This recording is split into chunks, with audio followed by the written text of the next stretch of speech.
अस्सलाम वालेकुम स्टूडेंट्स, आज हम क्लास 7th का unit number 2 rational number exercise 2.1 को सॉल्व करने लगे हैं। इसमें हमारे पास क्वेश्चन नंबर 1 है, put the sign greater smaller are equal. ये साइन हमने पुट करना है दो फ्रैक्शंस के दरमियान में। हमें ये डिसाइड करना है, जैसे हम क्वेश्चन नंबर 1 का पार्ट नंबर 1 लिखा है 1/2 15/20। हमें ये डिसाइड करना है कि इन फ्रैक्शंस में से कौन सी फ्रैक्शन ग्रेटर है और कौन सी फ्रैक्शन स्मॉलर है, या ये दोनों फ्रैक्शन इक्वल भी हो सकती हैं। तो तब हम इनके दरमियान में इक्वल का साइन पुट करेंगे। जैसे अभी हमारे पास ये दो फ्रैक्शंस गिवन हैं, सबसे पहला काम हमारा ये होगा कि हम इनके डिनोमिनेटर को सेम बनाएंगे, और डिनोमिनेटर को सेम बनाने के लिए हमें पहले इनका एलसीएम लेना होगा। 2 और 20 का हम एलसीएम लेंगे। एलसीएम लेना आपको आता है, ये बहुत ही आसान होता है एलसीएम लेना। आप इसके फैक्टर्स बनाएंगे पहले, 2 1s are 2, 2 10s are 20। अभी यहाँ 10 है, आप इसको 10 से भी कर सकते हैं या 2 से भी कर सकते हैं। 2 5s are 10, 5 1s are 5, तो 2 5s are 10, 5 10 2s are 20। It means कि इनका एलसीएम 20 है। तो हमें इन दोनों डिनोमिनेटर्स को 20 बनाना है। ये तो ऑलरेडी 20 बना हुआ है, पहले से ही 20 है इसका डिनोमिनेटर। इसके डिनोमिनेटर को 20 बनाने के लिए हमें मल्टीप्लाई करना होगा किसी नंबर से जिससे ये 20 बन सके। 2 10s are 20 होता है। जब हम डिनोमिनेटर को 10 से मल्टीप्लाई करेंगे तो नोमिनेटर को भी हम 10 से मल्टीप्लाई करेंगे। इस फ्रैक्शन को एज इट इज़ उतारेंगे क्योंकि इसका फ्रैक्शन का डिनोमिनेटर एलसीएम के इक्वल है, 20 है इसका एलसीएम और इसका डिनोमिनेटर दोनों सेम है, इस वजह से हमने इसको एज इट इज़ उतार दिया। 10/20, 15/20। जब डिनोमिनेटर सेम हो जाएगा, अब हमें डिसाइड करने में मुश्किल नहीं है कि कौन सी फ्रैक्शन ग्रेटर है, कौन सी फ्रैक्शन स्मॉलर है। जिसका नोमिनेटर स्मॉलर होगा वो फ्रैक्शन भी स्मॉलर होगी, जिसका नोमिनेटर ग्रेटर होगा वो फ्रैक्शन ग्रेटर होगी। 15 क्योंकि ग्रेटर होता है 10 से, इसलिए ये वाली फ्रैक्शन ग्रेटर है जबकि ये वाली फ्रैक्शन स्मॉलर है। हम 1/2 और 15/20 के दरमियान में साइन पुट करेंगे, और उस साइन का रुख हम किस तरफ रखेंगे, 15/20 की जानिब। हम ये लिखेंगे 1/2 इज़ लेस दैन 15/20। जो ये सिंबल है इसका मुंह किस तरफ खुला रहना चाहिए, 15/20 की तरफ, जो ग्रेटर वैल्यू है। अगर ये वाली वैल्यू ग्रेटर होती तो हम ये सिंबल पुट करते जिसका साइन 1/2 की जानिब होगा। अभी यहाँ एक और फ्रैक्शन है, यहाँ इस फ्रैक्शन में इंटीजर नंबर है -1 -2/3। इसके नीचे हम 1 लिख लेते हैं ताकि ये भी फ्रैक्शन की फॉर्म में नज़र आए हमें। दोनों का एलसीएम लेंगे। 1 और 3 का एलसीएम तो बहुत ही सिंपल है, आप औरल भी लिख सकते हैं कि 1 और 3 का एलसीएम आपके पास 3 ही होता है हमेशा, क्योंकि ये 1 भी प्राइम नंबर है, 3 भी प्राइम नंबर है, प्रोडक्ट लेने से ही एलसीएम निकल आता है। तो 3 बनाना है हमें डिनोमिनेटर को, क्योंकि एलसीएम 3 निकला है हमारे पास। तो एक फ्रैक्शन के नीचे पहले से ही 3 मौजूद है, जबकि एक फ्रैक्शन के नीचे 1 मौजूद है। हम इसको 1 को 3 बनाने के लिए 3 से मल्टीप्लाई करेंगे। जब हमने डिनोमिनेटर को मल्टीप्लाई करना है तो नोमिनेटर को भी 3 से मल्टीप्लाई करना है। जबकि ये दूसरी फ्रैक्शन, क्योंकि इसका ऑलरेडी एलसीएम के इक्वल है डिनोमिनेटर, तो इसको चेंज करने की ज़रूरत नहीं है। -3/3 एंड -2/3। अभी यहाँ हमारे पास जो है बहुत ही कॉम्प्लिकेशन आ गई है कि हमें बहुत सारे स्टूडेंट्स यहाँ आकर, हालांकि ये बहुत ही आसान स्टेप है, बहुत सारे स्टूडेंट यहाँ कंफ्यूज हो जाते हैं आकर। हालांकि कंफ्यूज होने की कोई ज़रूरत नहीं है, डिनोमिनेटर सेम हो चुके हैं, नोमिनेटर में बड़ा और छोटा देखना है। यहाँ अक्सर स्टूडेंट ये मिस्टेक करते हैं, वो 3 को ग्रेटर समझते हैं, 2 को स्मॉलर, जबकि ये नेगेटिव साइन है इनके साथ। -3 -2 से स्मॉलर होता है, ये नंबर छोटा होता है -3, -2 वाला नंबर बड़ा होता है। नेगेटिव में जिसके साथ माइनस लगा हो, दोनों के साथ माइनस है, तो वो नंबर जो देखने में छोटा नज़र आ रहा है एक्चुअली वो बड़ा नंबर होता है।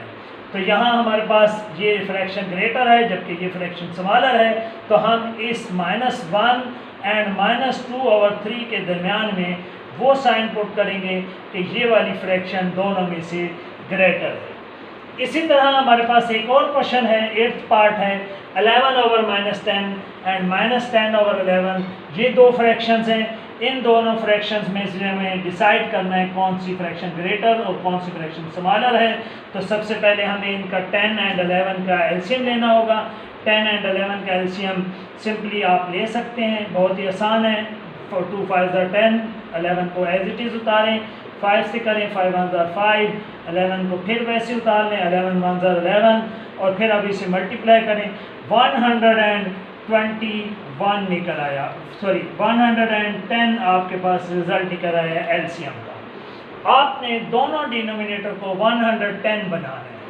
इस डिनोमिनेटर को 110 बनाने के लिए आपको 11 से मल्टीप्लाई करना है नोमिनेटर को भी, डिनोमिनेटर। ये याद रखना है कि जब आप डिनोमिनेटर को मल्टीप्लाई कर रहे हैं तो उसी सेम नंबर से नोमिनेटर को भी मल्टीप्लाई करेंगे। 110 इसके नीचे भी बनाना है हमें, तो इसके फ्रैक्शन को भी हम 10 से मल्टीप्लाई करेंगे, नोमिनेटर को भी 10 से मल्टीप्लाई करेंगे। हमारे पास रिजल्ट आएगा 121/-110।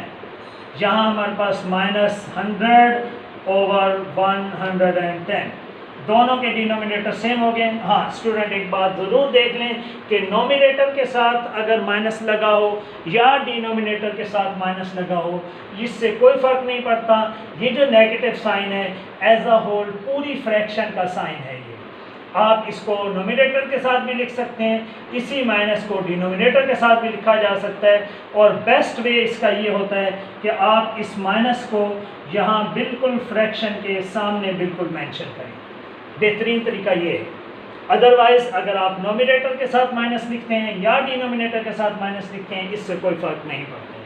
दोनों के डिनोमिनेटर 110 बन चुके हैं, इसका नोमिनेटर 121 है, माइनस का 121 है, जबकि इसका नोमिनेटर -100 है। देखने में हमें 100 छोटा नज़र आ रहा है, 121 बड़ा नंबर नज़र आ रहा है, लेकिन क्योंकि नेगेटिव नंबर्स हैं तो जो नंबर यहाँ नेगेटिव में छोटा देखने में नज़र आ रहा है वही नंबर एक्चुअली बड़ा होता है। तो इसका मतलब है ये वाली फ्रैक्शन बड़ी है जबकि ये फ्रैक्शन छोटी है। तो हम इसको ऐसे लिखेंगे 11/-10 -10/11। ये वाली साइड ग्रेटर फ्रैक्शन है, इसलिए हम इसके ऊपर ग्रेटर का साइन पुट करेंगे। कुछ और क्वेश्चन हम देखते हैं ताकि हमारी प्रैक्टिस हो जाए कि इन क्वेश्चंस को हमने कैसे सॉल्व करना है। अभी आप क्वेश्चन नंबर 1 में देखेंगे फ्रैक्शंस ग्रेटर और स्मॉलर या इक्वल फ्रैक्शंस कौन सी हैं। जैसे हम एक और फ्रैक्शन लेते हैं, सपोज हमारे पास एक और फ्रैक्शन है, 7th पार्ट है हमारे पास। 7th पार्ट में 5/7 एंड -1/2। इसी तरह एक और फ्रैक्शन है हमारे पास, 9 नंबर फ्रैक्शन है, इसमें 4/100 -100 एंड -1/25। एक और फ्रैक्शन हम देखते हैं, सपोज हमारे पास फ्रैक्शन है 4/9 -6/7। ये पार्ट नंबर 11 है जी। इन पार्ट्स में देखें आप, यहाँ इस पार्ट को ज़रा गौर से देखें कि इस पार्ट में हमारे पास एक फ्रैक्शन पॉजिटिव है जबकि एक फ्रैक्शन नेगेटिव है। जो नेगेटिव फ्रैक्शन होगी, जो पॉजिटिव फ्रैक्शन है वो हमेशा ग्रेटर होगी, जबकि नेगेटिव फ्रैक्शन हमेशा स्मॉलर होगी, क्योंकि नेगेटिव साइन वाली वैल्यू हमेशा छोटी होती है पॉजिटिव साइन वाली वैल्यू से। तो यहाँ हमें पहले से ही डिसाइड है कि ये 5/7 ग्रेटर है जबकि -1/2 स्मॉलर है। आप इसको एज इट इज़, कोई नोमिनेटर डिनोमिनेटर इक्वल करने की ज़रूरत नहीं है। आप इसको 5/7 इज़ ग्रेटर दैन -1/2 लिख सकते हैं। सेम इसी तरह 11 नंबर पार्ट में भी आप देख सकते हैं, एक पॉजिटिव वैल्यू है एक नेगेटिव वैल्यू है। इनमें भी डिसाइड करना आसान है कि पॉजिटिव फ्रैक्शन हमेशा ग्रेटर होती है और नेगेटिव फ्रैक्शन हमेशा स्मॉलर होती है।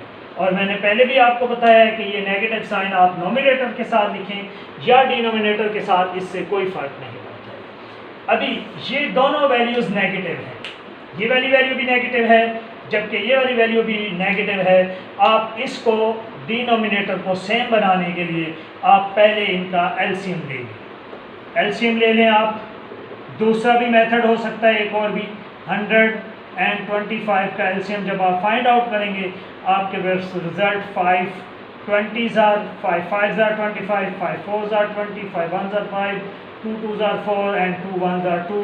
100 आपके पास एलसीएम निकल आए।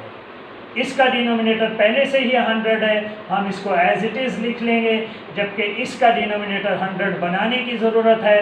हमें इसको 4 से मल्टीप्लाई करना होगा, नोमिनेटर को भी हम 4 से मल्टीप्लाई करेंगे, तो यहाँ हमारे पास 4/100 और यहाँ भी -4/100। दोनों फ्रैक्शंस, ये भी -4/100 है जबकि ये फ्रैक्शन भी -4/100 है। इट मीन्स कि दोनों फ्रैक्शंस इक्वल हैं, तो हमें यहाँ लिखना होगा कि 4/-100 इक्वल है किसके, -1/25। इन दोनों फ्रैक्शन के दरम्यान में हमें ग्रेटर या स्मॉलर का साइन नहीं लगाना बल्कि इक्वल का साइन लगाना है, जिससे हमें ये पता चल गया कि ये फ्रैक्शन दोनों इक्वल है। अभी हम इसी एक्सरसाइज का क्वेश्चन नंबर 2 सॉल्व करते हैं। क्वेश्चन नंबर 2 में आपने गौर करना है, हमारे पास क्वेश्चन नंबर 2 है, राइट द फॉलोइंग फ्रैक्शन या rational number in descending form. Descending order में हमें इसको अरेंज करना है, डिसेंडिंग ऑर्डर। और क्वेश्चन नंबर 3 है हमारे पास, जिसमें हमने असेंडिंग ऑर्डर से अरेंज करना है। हम इन दोनों क्वेश्चंस को साइड बाय साइड करते हैं। यहाँ हमारे पास फ्रैक्शन है, पार्ट नंबर 1 है, क्वेश्चन नंबर 2 का पार्ट नंबर 1 है, 1/2, 2/3 एंड 8/9। ये 3 फ्रैक्शंस हैं हमारे पास। इन फ्रैक्शंस में से जब तक हमें ये नहीं पता चल जाता कि कौन सी फ्रैक्शन बड़ी है कौन सी फ्रैक्शन छोटी है, हम ये डिसाइड नहीं कर पाएंगे कि असेंडिंग ऑर्डर में किस तरह से लिखना है या डिसेंडिंग ऑर्डर में कैसे लिखना है। सबसे पहले हमें इनको फाइंड आउट करना है कि इन सारों में से सबसे बड़ी फ्रैक्शन कौन सी है, उससे छोटी कौन सी है और सबसे छोटी फ्रैक्शन कौन सी है। उसका मेथड जो अभी पिछली प्रीवियस क्वेश्चन में हमने किया है कि हम इनका एलसीएम लेंगे। 3, 2 एंड 9 का एलसीएम लेने के बाद पहले हम इनका डिनोमिनेटर को सेम बनाएंगे। 3 से हम डिवाइड करेंगे, पहले 2 को एज इट इज़ उतारेंगे, फिर 2 से, फिर 3 से, तो हमारे पास यहाँ एलसीएम 18 आ गया है। एलसीएम 18 का मतलब ये है कि हमने सारों के डिनोमिनेटर को पहले 18 बनाना है।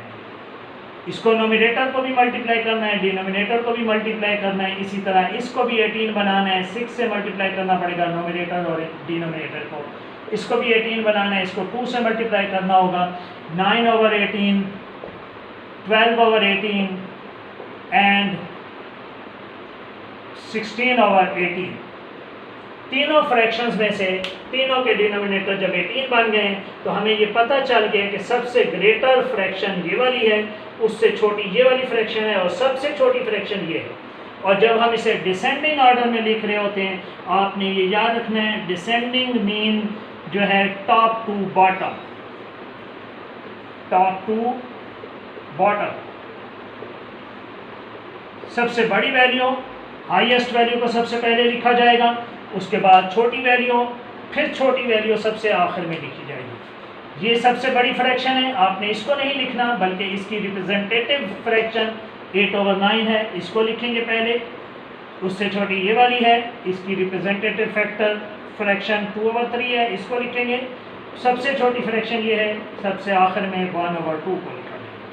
और इसी क्वेश्चन को अगर हमें असेंडिंग ऑर्डर में लिखना हो तो असेंडिंग ऑर्डर में लिखते वक्त हमने बॉटम से टॉप की तरफ जाना होता है। मीन के सबसे छोटी असेंडिंग मीन, आप असेंडिंग का मीनिंग इस तरह से स्टेयर्स बना लें और स्टेयर्स को आप ऊपर की तरफ असेंडिंग होता है, नीचे से ऊपर की तरफ। और डिसेंडिंग का मतलब टॉप से बॉटम की तरफ, जब आप सीढ़ियाँ नीचे आ रहे होते हैं ये डिसेंड कर रहे हैं आप, और जब आप सीढ़ियों को ऊपर की तरफ जा रहे होते हैं इट मीन्स कि आप असेंड कर रहे हैं।